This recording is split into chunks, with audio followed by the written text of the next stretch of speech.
जय श्री राम दोस्तों, कहानियों की लाइब्रेरी चैनल पर आप सभी सनातनियों का बहुत बहुत स्वागत है। आज हम आपको इस कहानी के माध्यम से गजेंद्र मोक्ष कहानी बताने जा रहे हैं। सनातन संस्कृति से जुड़ी ऐसी ही जानकारी के लिए हमारा चैनल जरूर सब्सक्राइब करें। कहानी इस प्रकार है। अति प्राचीन काल की बात है। द्रविड़ देश में एक पांडव वंशी राजा राज्य करते थे। उनका नाम था इंद्रद्युम्न। वे भगवान की आराधना में ही अपना अधिक समय व्यतीत करते थे। यद्यपि उनके राज्य में सर्वत्र सुख शांति थी, प्रजा प्रत्येक रीति से संतुष्ट थी, तथापि राजा इंद्रद्युम्न अपना समय राजकर्म में कम ही दे पाते थे। वे कहते थे कि भगवान विष्णु ही मेरे राज्य की व्यवस्था करते हैं, अतः वे अपने इष्ट परम प्रभु की उपासना में ही दत्तचित्त रहते थे। राजा इंद्रद्युम्न के मन में आराधना की लालसा उत्तरोत्तर बढ़ती ही गई। इस कारण वे राज्य को त्याग कर मलय पर्वत पर रहने लगे। उनका वेश तपस्वियों जैसा था। सिर के बाल बढ़कर जटा के रूप में हो गए थे। वे निरंतर परब्रह्म परमात्मा की आराधना में तल्लीन रहते। उनके मन और प्राण भी श्री हरि के चरण कमलों में मधुकर बने रहते।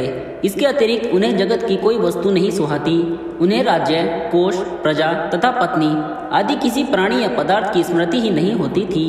एक बार की बात है, राजा इंद्रद्युम्न प्रतिदिन की भांति स्नान आदि से निवृत्त होकर सर्वसमर्थ प्रभु की उपासना में तल्लीन थे। उन्हें ब्रह्म जगत का तनिक भी ज्ञान नहीं था। संयोगवश उसी समय महर्षि अगस्त्य अपने समस्त शिष्यों के साथ वहां पहुंच गए, लेकिन न पार्थ, न अद्र्य, न स्वागत। मौनव्रती राजा इंद्रद्युम्न पर प्रभु के ध्यान में निमग्न थे। इससे महर्षि अगस्त्य कुपित हो गए। उन्होंने इंद्रद्युम्न को श्राप दे दिया। इस राजा ने गुरुजनों से शिक्षा नहीं ग्रहण की है और अभिमानवश परोपकार से निवृत्त होकर मनमानी कर रहा है। ब्राह्मणों का अपमान करने वाला यह राजा हाथी के समान जड़ बुद्धि है, इसलिए इसे घोर अज्ञान में हाथी की योनि प्राप्त हो। महर्षि अगस्त्य भगवत भक्त इंद्रद्युम्न को यह शाप देकर चले गए। राजा इंद्रद्युम्न ने इसे श्री भगवान का मंगलमय विधान समझकर प्रभु के चरणों में सिर रख दिया। क्षीराब्दी में 10 सहस्त्र योजन लंबा, चौड़ा और ऊंचा त्रिकूट नामक पर्वत था। वह पर्वत अत्यंत सुंदर एवं श्रेष्ठ था। उस पर्वत राज त्रिकूट की तराई में ऋतुमान नामक भगवान वरुण का क्रीड़ा कानन था। उसके चारों ओर दिव्य वृक्ष सुशोभित थे। वे वृक्ष सदा पुष्पों और फलों से लदे रहते थे। उसका क्रीड़ा कानन ऋतुमान के समीप पर्वत श्रेष्ठ त्रिकूट के गहन वन में हथनियों के साथ अत्यंत शक्तिशाली और अमित पराक्रमी गजेंद्र रहता था। एक बार की बात है, गजेंद्र अपने साथियों सहित तृष्णाधिक्य से व्याकुल हो गया। वह कमल की गंध से सुगंधित वायु को सूंघकर एक चित्ताकर्षक विशाल सरोवर के तट पर जा पहुंचा।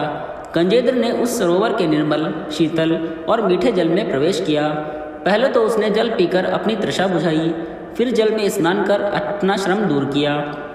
तत्पश्चात उसने जल क्रीड़ा आरंभ कर दी। वह अपनी सूंड में जल भरकर उसकी फुहारों से हथनियों को स्नान कराने लगा। तभी अचानक गजेंद्र ने सूत उठाकर चित्कार की। पता नहीं किधर से एक मगर ने आकर उसका पैर पकड़ लिया था। गजेंद्र ने अपना पैर छुड़ाने के लिए पूरी शक्ति लगाई, परंतु उसका वश नहीं चला, पैर नहीं छूटा।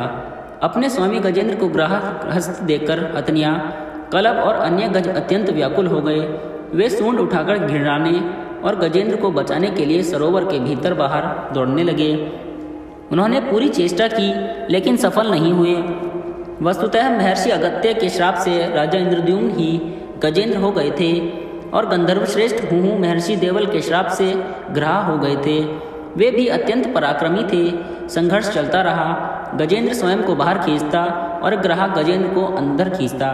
सरोवर का निर्मल जल गंदला हो गया था। कमल दल शत विशत हो गए। जल जंतु व्याकुल हो उठे। गजेंद्र और ग्राह का संघर्ष 1 सहस्त्र वर्ष तक चलता रहा। दोनों जीवित रहे। यह दृश्य देखकर देवगण चकित हो गए। अंततः गजेंद्र का शरीर शिथिल हो गया। उसके शरीर में शक्ति और मन में उत्साह नहीं रहा, परंतु जलचल होने के कारण ग्राह की शक्ति में कोई कमी नहीं आई। उसकी शक्ति बढ़ गई।